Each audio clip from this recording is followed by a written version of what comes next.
China వాడి అంటారా, చైనాకి ఆల్టర్నేటివ్ ఆల్రెడీ మనం ప్లాన్ బిగిన్ చేసేసి రన్నింగ్ లో ఇప్పటికే ఇదివరకటి రోజుల్లో దీపావళి వచ్చిందంటే మొత్తం చైనా బల్బులే వాడేవాళ్ళం.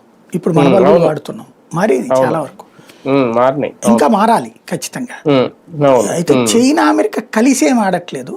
అమెరికా యాక్చువల్గా ఏంటంటే మన మార్కెట్ని చైనా నుంచి మనం స్వదేశీ వైపుకి తెస్తున్నాం మార్కెట్ని.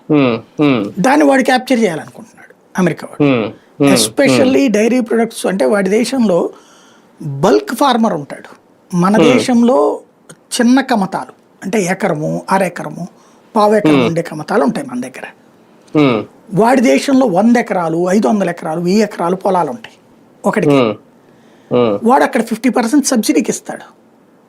ఇప్పుడు ఫర్ ఎగ్జాంపుల్ అక్కడ బాదం పప్పులు ఉన్నాయి, మనం ఆల్మండ్ ఇక్కడ తోటలు పెంచాల, బాదం తోటలు పెంచి దాన్ని కోసి కట్ చేసి దాంట్లో మిషన్లో వేస్తున్నాను అనుకోండి. ఇప్పుడు అవి కూడా ఆ బాదం పప్పు తీసి జాగ్రత్తగా ప్యాక్ చేయాలి.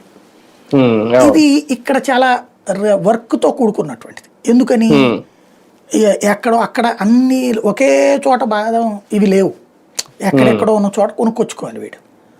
అదే అమెరికాలో ఒక 500 ఎకరాల్లో ఒకటి బాదం పెంచేస్తాడు వాడు, అక్కడే ఇండస్ట్రీ కూడా పెట్టేస్తాడు దాన్ని సెట్ చేసేది. ఆ పప్పులతో సహా వచ్చేస్తాయి బయటికి, అది వాడు ఇండియాకి పంపించేస్తాడు. అప్పుడు ఇక్కడ మన